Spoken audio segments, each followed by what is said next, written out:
Me abandonó diciendo que quería casarse con su verdadero amor. Solo unos meses después, fui testigo de cómo ese supuesto amor la dejaba plantada en el altar. Y no me lo contaron, yo lo vi desde primera fila. Fue uno de esos momentos donde uno siente que la vida, tarde o temprano, cobra las facturas pendientes. Verla con el maquillaje corrido, las damas de honor desesperadas y el cura sin saber qué decir, no voy a mentir, fue hermoso. Ahora bien, ustedes se preguntarán cómo llegamos a eso. Pues retrocedamos el tiempo y disfruten conmigo de este recorrido. Hace unos meses atrás todavía estaba casado con Laura. Teníamos 5 años juntos, y sí, no voy a pintar un cuadro de cuento de hadas, estábamos pasando por un bache. Las discusiones eran más frecuentes, las muestras de cariño escaseaban. Recuerdo ese día con una claridad quirúrgica. Venía cansado del trabajo, pensando en darme una ducha y cenar tranquilo. Abrí la puerta de la casa, nuestra casa, y lo primero que vi fue a un tipo sentado en la sala. No lo conocía de nada. El hombre se veía nervioso, incómodo, como si supiera que estaba en territorio prohibido. Laura, en cambio, estaba fresca como una lechuga. Me sonrió como si nada raro pasara ahí, con un tono casi insolente, me dijo: «Amor, te presento a Carlos. Él sí es el amor de mi vida». Así, sin rodeos. Como quien anuncia que compró una lámpara nueva para la sala. Yo me quedé helado. Y antes de que pudiera reaccionar, ella levantó una mano, como pidiéndome que no interrumpiera, y agregó con esa voz suya, tranquila pero envenenada: «No te confundas, no es mi amante. Jamás te fui infiel. Carlos es un compañero del colegio, alguien que siempre estuvo en mi corazón, aunque yo intentara negarlo. Todos estos años lo intenté, de verdad, pero nunca lo superé. Y ahora nos hemos dado cuenta de que lo nuestro sigue vivo. No pienses que te engañé, porque jamás lo haría. Simplemente, nunca dejé de amarlo». Lo dijo con tal frescura, con esa especie de seguridad ciega, que por un segundo pensé que se estaba convenciendo a sí misma mientras lo decía. Ahí estaba yo, el esposo que había compartido 5 años de vida con ella, reducido en un par de frases a el suplente, el plan B que ella había usado mientras esperaba que su príncipe azul se decidiera a volver. Carlos, a su lado, asentía como un idiota nervioso, con las manos sudadas y la mirada clavada en la alfombra. Y yo, tragándome la rabia que me subía por la garganta, me repetía en silencio: «No reacciones, no les des el gusto». No supe qué decir por unos segundos. La sangre me subía a la cabeza, sentía cómo me hervían las sienes, pero también sabía que si explotaba, si hacía lo que me pedía el cuerpo, gritar, insultar, romperle la cara a ese tipo, iba a ser yo quien saliera perdiendo. No les iba a dar ese gusto. Entonces, tragándome el orgullo y con la mandíbula tensa, esperé a que siguiera. Y vaya si lo hizo. «Quiero el divorcio», dijo, como si estuviera pidiendo que pasara la sal en la mesa. Y como si eso no fuera suficiente, me extendió unos papeles. Los agarré con calma. Empecé a leer, y casi me río de lo descarado del asunto. El acuerdo estaba armado para que yo quedara como un idiota, Laura se quedaba con la casa, y yo con unos ahorros ridículos que, comparados con el valor del inmueble, no eran ni las sobras de la cena. Lo miré a él, lo miré a ella, y me limité a decir: «No estoy de acuerdo». Se quedaron en silencio unos segundos. Carlos parecía querer hundirse en el sofá. Laura, en cambio, trató de mantener la compostura. «Mira», me dijo, «queremos casarnos. Es lo mejor. Tú puedes rehacer tu vida y yo la mía». Y ahí fue cuando me di cuenta de que tenía la carta ganadora en la mano. «Ah, ¿quieren casarse?», repetí, con una sonrisa irónica. «Pues entonces háganlo fácil. Yo no voy a firmar nada que me deje en la calle. Si de verdad quieren quedar libres para casarse, yo me quedo con la casa. Ustedes no tendrán problemas y yo no les haré la vida imposible». Laura frunció el ceño, indignada, y negó con la cabeza. «De ninguna manera». «Entonces tendremos que hacerlo difícil», respondí, sin levantar la voz. Me miraron con nerviosismo. Laura se volteó hacia Carlos, y empezaron a cuchichear. Yo aproveché para meter presión. «La oferta se acaba pronto». La tensión era tal que hasta el tic en el ojo de Carlos se notaba a kilómetros. Finalmente, después de susurros y caras largas, aceptaron. La noticia del divorcio corrió rápido. Y lo curioso fue que quienes más me apoyaron no fueron solo mis amigos, ni mis colegas, sino la propia familia de Laura. Cuando se enteraron de la manera en que había manejado todo, se sintieron decepcionados, incluso avergonzados. Su madre me llamó una noche, con la voz cargada de tristeza.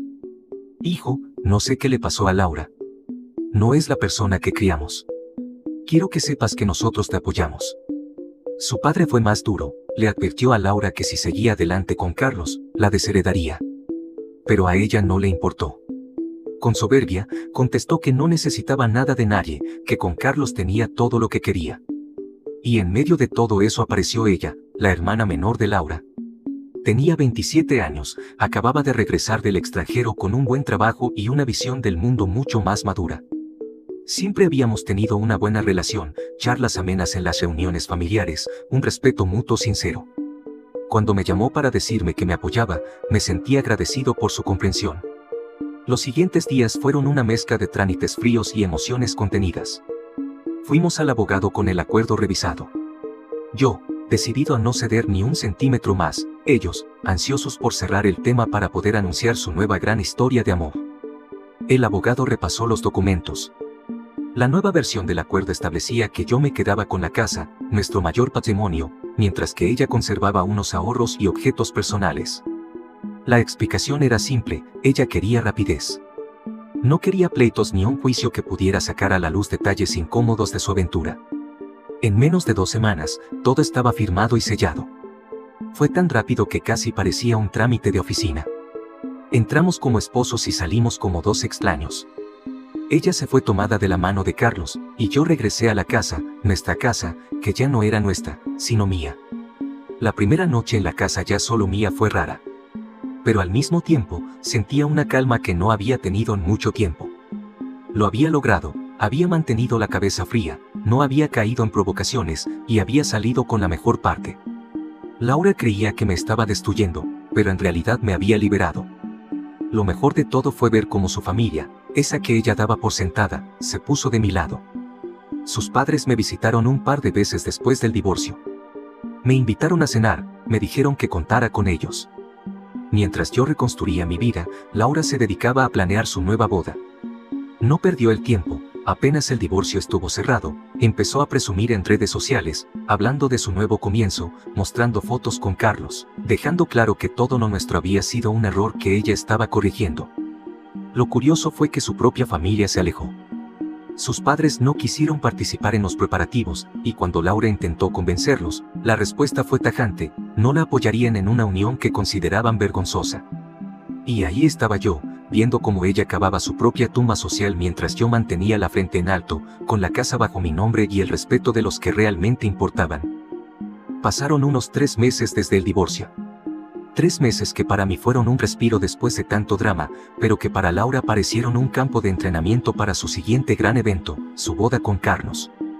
Yo, mientras tanto, seguía con mi vida. Curiosamente, quien más se mantuvo en contacto conmigo no fue un amigo ni un colega, sino Valentina, la hermana menor de Laura. Ella había estado presente, invitándome a salir a tomar un café, a caminar o a ver alguna película. No voy a negar que me gustaba su compañía, siempre me cayó bien y la diferencia de edad, 7 años menos que Laura, y con una cabeza mucho más puesta en su sitio, la hacía incluso más interesante. Claro, en ese momento todavía lo veía como una amistad, un refugio frente al huracán que había sido su hermana. Fue en medio de esos encuentros con Valentina cuando recibí la invitación. Un sobre blanco, grueso, con letras doradas en relieve. Al abrirlo, no pude evitar reírme. Laura y Carlos, juntos por fin, invitan a usted a la celebración de su matrimonio civil y religioso. Sí, lo habían puesto así, religioso por segunda vez.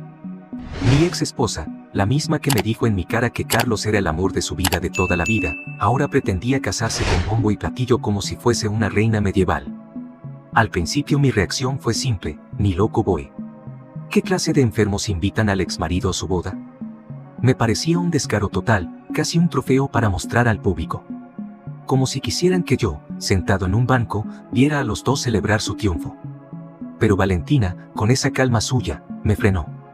¿Deberías ir? ¿En serio? ¿Quieres que me siente a aplaudirles? Respondí entre risas amargas. No. Quiero que vayamos juntos. Como un gesto simbólico.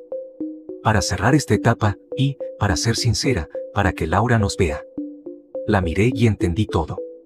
No era solo mi cierre, era el de su familia también. Porque, como ya sabía, los padres y demás parientes de Laura habían decidido no ir a la boda. No apoyaban esa unión, la consideraban una vergüenza, y se lo habían hecho saber claramente. «Iremos tú y yo», dijo Valentina con firmeza. Así cerramos el capítulo y dejamos que ella cargue sola con sus decisiones. Acepté. No porque me muriera de ganas de ver a Laura vestida de blanco otra vez, sino porque, de algún modo, me gustaba la idea de ir acompañado de Valentina. Era como un mensaje en sí mismo: no estoy derrotado, al contrario, sigo en pie y con apoyo. Cuando llegó el día, lo primero que noté al entrar a la iglesia fue el lujo. No habían escatimado en gastos. Alfombra blanca, flores frescas por todas partes, un coro en vivo, luces estratégicamente colocadas para que las fotos parecieran sacadas de una revista. Me pregunté de dónde habían sacado tanto dinero. Miré a Valentina, que iba elegante y discreta a mi lado, y ella me respondió antes de que le preguntara. Carlos tiene una startup. Dicen que le está yendo muy bien, tiene inversionistas y todo eso. Ajá, respondí con sarcasmo. Pues parece que invirtió toda la ronda de capital en este circo. Nos reímos y seguimos caminando hacia nuestros asientos. Había unas 90 personas en total, amigos de Laura, contactos de Carlos, gente vestida como si estuviera en la alfombra roja. Lo que no había era un solo miembro de la familia de ella. Ni sus padres, ni sus tíos, ni primos. Todos habían decidido boicotear la boda como protesta silenciosa. Cuando Laura me vio entrar, acompañando a su hermana, vi algo en su cara. No fue una sonrisa, ni una expresión de sorpresa. Fue una arruga de molestia, esa contracción mínima en el entrecejo que delata que algo te incomoda pero no quieres mostrarlo. No dijo nada, pero el mensaje estaba claro: no le gustaba que yo estuviera ahí, y menos acompañado de Valentina. La ceremonia empezó. Primero entró Carlos, sonriente pero con los hombros tensos. Saludaba como político en campaña, pero de cerca se le notaban las gotas de sudor en la frente. Luego, la entrada triunfal. Laura apareció con un vestido blanco pomposo, de cola larga, bordados de pedrería y un velo exagerado. Caminaba con aire de reina, convencida de que era su día, de que todos estábamos ahí para admirarla. Yo la observaba con ironía. 3 meses antes me había entregado papeles de divorcio y ahora estaba jugando a ser la novia perfecta. Qué rápido podía girar la rueda cuando alguien vivía más de apariencias que de realidades. La misa avanzó con normalidad. El cura habló de amor, compromiso, fidelidad, ironías de la vida. Llegó el momento de los votos. Primero le tocaba a Carlos. Se puso de pie, tomó el micrófono, y ahí fue donde todo empezó a desmoronarse. Yo, balbuceó. Tartamudeaba. Sus manos temblaban. Desde mi posición se le veía como una pierna le vibraba de puro nervio. Intentó seguir. Laura, yo no puedo. El murmullo recorrió la iglesia como una ola. El cura, incómodo, trató de ayudarlo. Tranquilo, hijo, tómate un momento. Pero Carlos ya estaba sudando a chorros. Miró a Laura, luego al público, y finalmente bajó el micrófono. No puedo. No lo haré. No acepto. Y sin más, dejó el micrófono, se dio media vuelta y salió corriendo de la iglesia. Literalmente corriendo. El silencio que quedó fue demoledor. Laura lo miró incrédula, luego intentó dar un paso como para ir tras él, pero se detuvo al ver a las 90 personas observándola. La vergüenza le cayó encima como un balde de agua helada. Se dio la vuelta y rompió a llorar. Las damas de honor corrieron a rodearla, formando un muro humano para tapar su cara, mientras la gente empezaba a cuchichear. Yo miraba todo con calma, disfrutando del espectáculo. Vi la escena como un espectador privilegiado. El cura intentó suavizar la situación, diciendo algo como: bueno, parece que el novio no estaba listo. Las palabras cayeron pesadas, ridículas, como si con eso se pudiera arreglar el desastre. Giré la cabeza hacia Valentina. Ella me devolvió la mirada y me sonrió, con esa sonrisa cargada de ironía y satisfacción. ¿No quieres ir a consolarla?, le pregunté, medio en broma. ¿Consolarla?, respondió con un dejo de burla. Eso se merece por idiota. No voy a negar que disfruté cada segundo. Por dentro me repetía: esto te pasa por zorra. Sí, cruel, pero justo. Ella me había hecho pasar por idiota, me había presentado a su amante en mi propia sala como si nada, y ahora el karma le daba una bofetada pública. Saqué mi celular, discretamente, y tomé un par de fotos. Nada que publicar, claro, pero sí para mí, como recuerdo de esa tarde gloriosa en la que vi a mi ex esposa caer desde lo alto de su pedestal, en directo y en vivo. La iglesia estaba llena de cuchicheos. Algunos invitados se levantaban incómodos, otros simplemente miraban el techo fingiendo no ver la escena. El ambiente era denso, humillante, casi insoportable. Y yo, desde mi asiento, disfrutaba del espectáculo más caro que jamás se haya montado con dinero de una startup, una boda de lujo convertida en un funeral social. Y lo mejor de todo es que no estaba solo, a mi lado, Valentina compartía la misma satisfacción. Y eso, créanme, hacía todo aún más dulce. Actualización 1. Gracias a todos por sus mensajes. Me alegra ver que disfrutaron la historia tanto como yo. Sé que muchos se rieron conmigo cuando les conté cómo dejaron plantada a mi ex esposa en el altar, y créanme, ese recuerdo sigue siendo un manjar cada vez que me viene a la mente. Pero como en toda buena novela de enredos, la historia no se detuvo ahí. Han pasado 3 meses desde aquel espectáculo en la iglesia y, como diría un narrador deportivo, las cosas solo fueron para arriba. Bueno, para mí. Para Laura y Carlos, digamos que la cuesta abajo fue más bien un barranco. Todo empezó cuando Valentina, la hermana menor de Laura, me comentó un día durante un café que la empresa de Carlos había quebrado. ¿Cómo que quebró? Le pregunté, aunque no me sorprendió tanto. Sí. Me respondió con ese tono ligero, casi burlón. Al parecer los inversionistas se dieron cuenta de que todo era humo. Se habla de demandas, de juicios.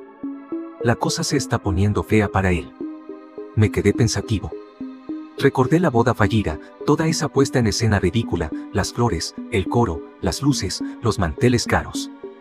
Ahora entendía, Carlos había gastado dinero que no era suyo. Había financiado la boda con el capital de su empresa, con dinero de otros, apostando a que después podría levantar más fondos. El tipo no solo era un cobarde sentimental, también era un pésimo empresario. Y lo más irónico, Laura se quedó a su lado. Sí, así como lo leen. Cualquiera en su sano juicio hubiera mandado todo al demonio después de ser plantada en el altar, pero ella, testaruda como siempre, decidió que seguiría con él.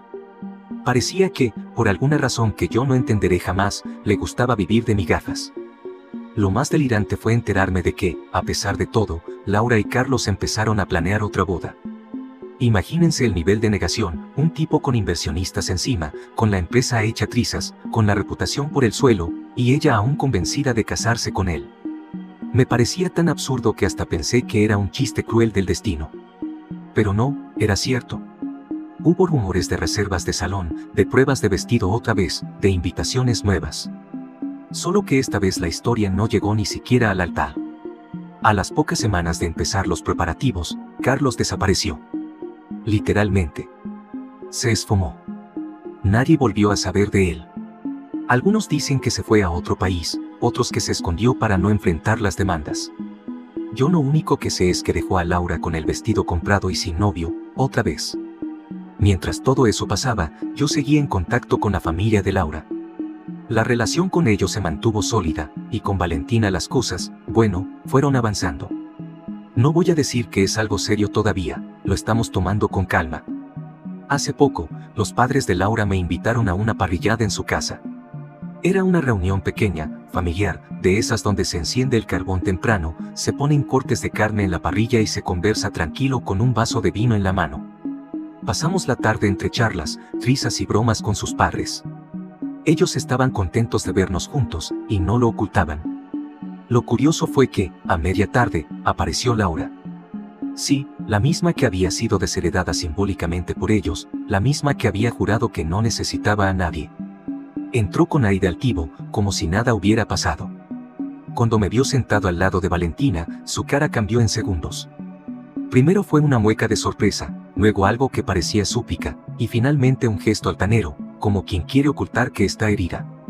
Vaya familia tengo, dijo, con sarcasmo venenoso. Ni siquiera me apoyan, pero claro, aquí están felices con él. Su madre intentó responderle con calma, pero ella ya estaba fuera de control. Dio media vuelta, tomó su bolso y se dirigió a la puerta. Antes de irse, se volteó, nos miró a Valentina y a mí, y soltó con la voz más falsa que he escuchado: bueno, les deseo lo mejor a ambos. Y se marchó, golpeando la puerta detrás suyo. La vi irse y pensé, ese es su problema.